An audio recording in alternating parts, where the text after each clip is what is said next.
शरदिन्दुविकासिमन्दहासां स्फुरदिन्दीवरलोचनाभिरामाम् अरविन्दसमानसुन्दरास्याम् अरविन्दासनसुन्दरीमुपासे.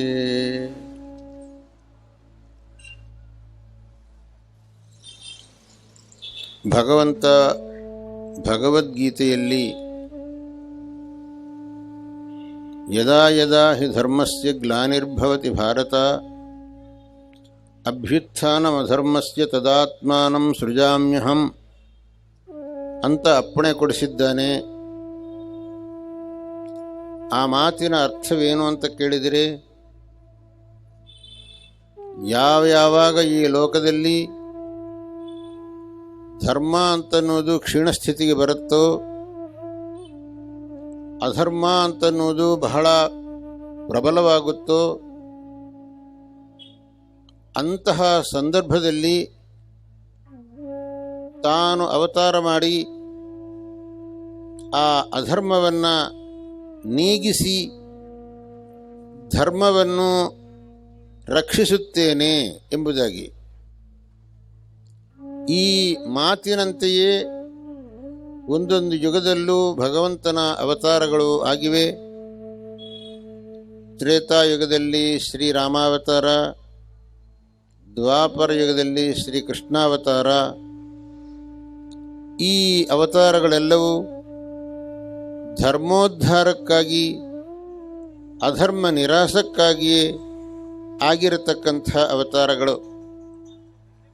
ಅದೇ ರೀತಿಯಾಗಿ ಭಗವಂತ ಈ ಕಲಿಯುಗದಲ್ಲಿ ಆದಿಶಂಕರಾಚಾರ್ಯರ ರೂಪದಲ್ಲಿ ಅವತಾರ ಮಾಡಿ ಧರ್ಮವನ್ನು ಕಾಪಾಡಿದ.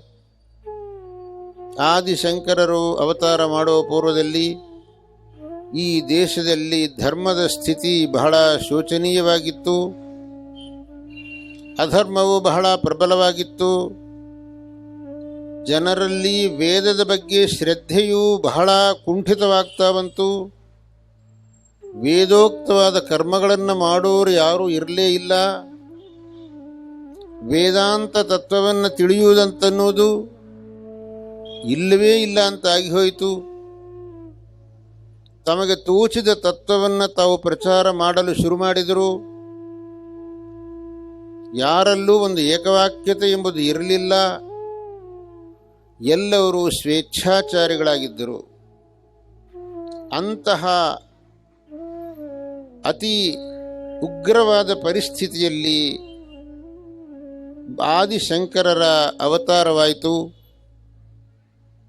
ಅವರು ಜನರಿಗೆ ಮುಖ್ಯವಾಗಿ ಧರ್ಮದ ಸ್ವರೂಪವನ್ನು ತಿಳಿಸಿದರು, ಧರ್ಮದ ಮಹತ್ವವನ್ನು ತಿಳಿಸಿದರು, ಧರ್ಮಾನುಷ್ಠಾನದ ಪ್ರಾಮುಖ್ಯವನ್ನು ತಿಳಿಸಿದರು, ವೇದಾಂತ ತತ್ವ ಅಂದರೆ ಏನು ಎಂಬುದನ್ನು ತಿಳಿಸಿದರು, ಮನುಷ್ಯನ ಜೀವನ ಸಾರ್ಥಕವಾಗುವ ಬಗೆ ಹೇಗೆ ಎಂಬುದನ್ನು ತಿಳಿಸಿದರು. ಅವರು ಬೇರೆ ಅವತಾರಗಳಂತೆ ರಾಕ್ಷಸ ಸಂಹಾರ ಅಂತನ್ನತಕ್ಕಂತಹ ಕೆಲಸವನ್ನು ಪ್ರತ್ಯೇಕವಾಗಿ ಏನೂ ಮಾಡಲಿಲ್ಲ. ಯಾರನ್ನೂ ಅವರು ಸಂಹಾರ ಮಾಡಲಿಲ್ಲ. ಅವರು ಏನು ಮಾಡಿದರು ಅಂತಂದರೆ, ಮನುಷ್ಯನ ಮನಸ್ಸಿನಲ್ಲಿ ಒಂದು ಪರಿವರ್ತನೆಯನ್ನು ತಂದರು.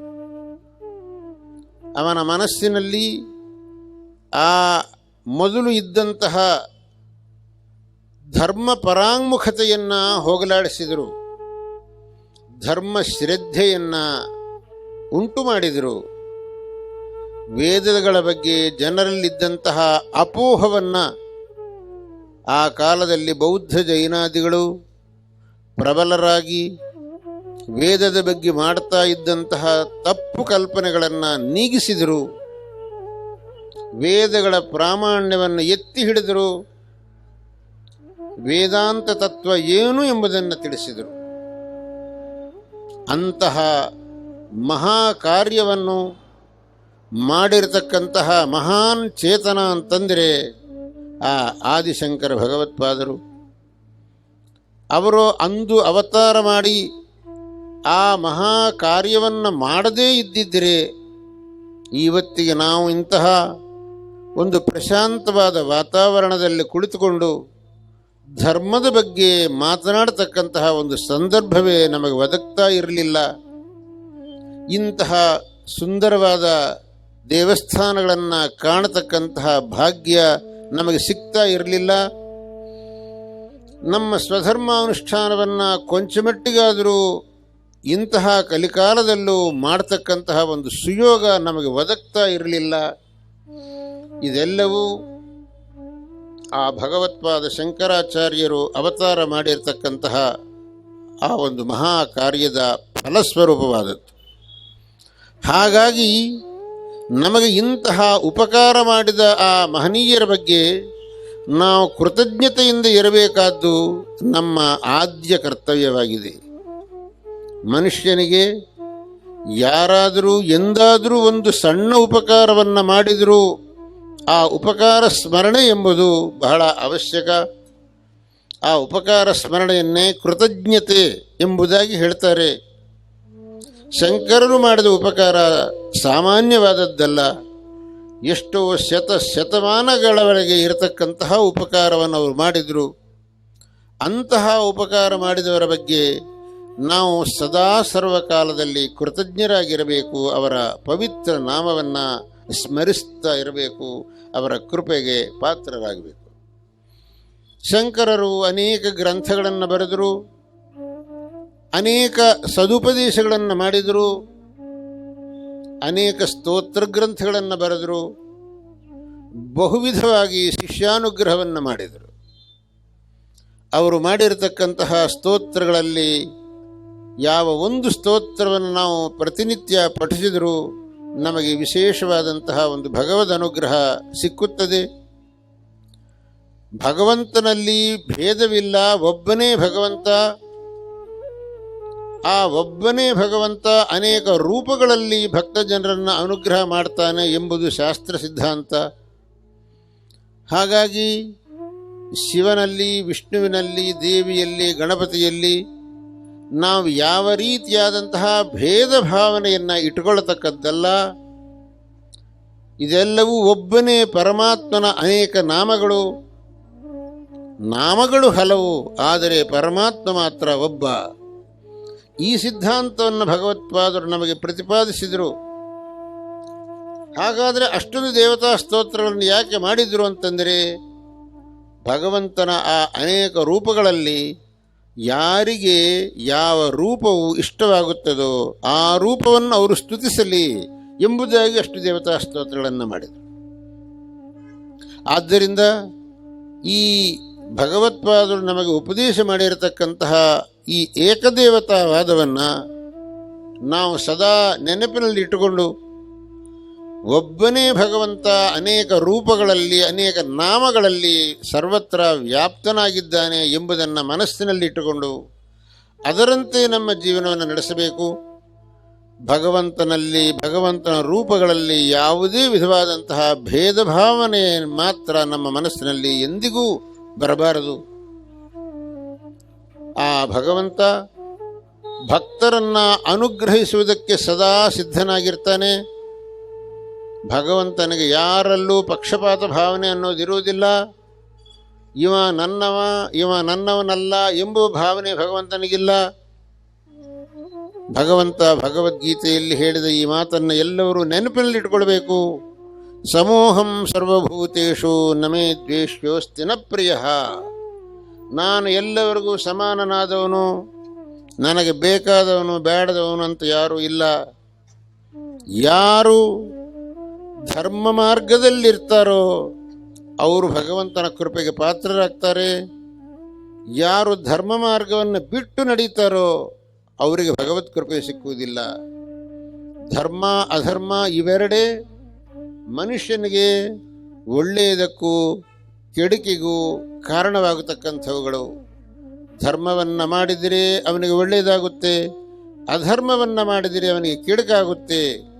ಆದ್ದರಿಂದಲೇ ಧಾರ್ಮಿಕನಿಗೆ ಭಗವತ್ ಕೃಪೆ ಸಿಕ್ಕುತ್ತದೆ, ಅಧಾರ್ಮಿಕನಿಗೆ ಸಿಕ್ಕುವುದಿಲ್ಲ. ಹಾಗಾದರೆ ಅಧಾರ್ಮಿಕನ ಬಗ್ಗೆ ಭಗವಂತನಿಗೆ ದ್ವೇಷವ ಅಂತ ದ್ವೇಷವಿಲ್ಲ. ಆದರೆ ಅವನು ಹೋಗ್ತಿರತಕ್ಕಂತಹ ದಾರಿ ತಪ್ಪು ಅಂತನ್ನೋದನ್ನು ಹೇಳುವುದಕ್ಕಾಗಿ, ತಿಳಿಸುವುದಕ್ಕಾಗಿ ಭಗವಂತ ಅವನಿಗೆ ಶಿಕ್ಷೆ ಕೊಡ್ತಾನೆ. ಆದ್ದರಿಂದ ನಾವು ಏನು ತಿಳಿಯಬೇಕು ಅಂತಂದರೆ, ನಾನು ಅಧರ್ಮ ಮಾರ್ಗದಲ್ಲಿ ಹೋಗಬಾರದು ಅಂತ ನಾವು ಅರ್ಥ ಮಾಡಿಕೊಳ್ಳಬೇಕು. ಧಾರ್ಮಿಕನಿಗೆ ಭಗವಂತ ಅನುಗ್ರಹ ಮಾಡ್ತಾನೆ ಅಂತಂದರೆ ಹಾಗಾದರೆ ನಾನು ಇದೇ ಮಾರ್ಗದಲ್ಲಿ ಹೋಗಬೇಕು ಅಂತ ಭಕ್ತ ಅರ್ಥ ಮಾಡಿಕೊಳ್ಳಬೇಕು. ಹಾಗಾಗಿ ಧರ್ಮ ಅಧರ್ಮ ಎಂಬತಕ್ಕಂತಹ ಇವೆರಡು ಮನುಷ್ಯನಿಗೆ ಸುಖ ದುಃಖಗಳಿಗೆ ಕಾರಣವಾಗಿರುವುದರಿಂದ ಧರ್ಮ ಮಾರ್ಗದಲ್ಲೇ ಎಲ್ಲರೂ ಹೋಗಬೇಕು, ಅಧರ್ಮ ಮಾರ್ಗದಲ್ಲಿ ಯಾರು ಹೋಗಬಾರದು ಎಂಬುದನ್ನು ಭಗವಂತ ನಮಗೆ ತೋರಿಸಿಕೊಡ್ತಾನೆ, ಧಾರ್ಮಿಕರನ್ನು ಅನುಗ್ರಹಿಸುವ ಮೂಲಕ, ಅಧಾರ್ಮಿಕರನ್ನು ಶಿಕ್ಷಿಸುವ ಮೂಲಕ. ಆದ್ದರಿಂದ ಈ ತತ್ವವನ್ನು ಭಗವತ್ಪಾದ ಶಂಕರರು ನಮಗೆ ತಿಳಿಸಿ ನಮಗೆ ಮಹೋಪಕಾರವನ್ನು ಮಾಡಿದರು. ಅಂತಹ ಭಗವತ್ಪಾದ ಶಂಕರರು ಈ ಧರ್ಮ ಪ್ರಚಾರ ನಿರಂತರವಾಗಿ ನಡಿಬೇಕೆಂಬುದಕ್ಕಾಗಿ ಭಾರತದ 4 ದಿಕ್ಕುಗಳಲ್ಲಿ 4 ಅಮ್ಮನಾಯ ಪೀಠಗಳನ್ನು ಸ್ಥಾಪಿಸಿದರು. ಅವುಗಳಲ್ಲಿ ತಮ್ಮ ದಕ್ಷಿಣ ಅಮ್ಮನಾಯ ಪೀಠವನ್ನು ಶೃಂಗೇರಿ ಕ್ಷೇತ್ರದಲ್ಲಿ ತುಂಗಾ ತೀರದಲ್ಲಿ ಸ್ಥಾಪಿಸಿದರು. ಅಲ್ಲಿ ಶಾರದಾಮ್ಮನವರನ್ನು, ಸಕಲ ವಿದ್ಯಾಧಿದೇವತೆಯಾದ ಶಾರದಾಮ್ಮನವರನ್ನು ಸ್ಥಾಪಿಸಿ ಕಲ್ಪಾಂತದವರೆಗೆ ನೀನಿಲ್ಲಿ ಸಾನ್ನಿಧ್ಯವನ್ನು ಅನುಗ್ರಹಿಸಿ ಭಕ್ತ ಜನರನ್ನು ಅನುಗ್ರಹ ಮಾಡಬೇಕು ಅಂತ ಅಮ್ಮನವರನ್ನು ಪ್ರಾರ್ಥಿಸಿದರು. ಅದರಂತೆ ಅಮ್ಮನವರಲ್ಲಿ ಪೂರ್ಣವಾದಂತಹ ಸಾನ್ನಿಧ್ಯವನ್ನು ಅನುಗ್ರಹಿಸಿ ಭಕ್ತ ಜನರನ್ನು ಅನುಗ್ರಹಿಸ್ತಾ ಇದ್ದಾಳೆ.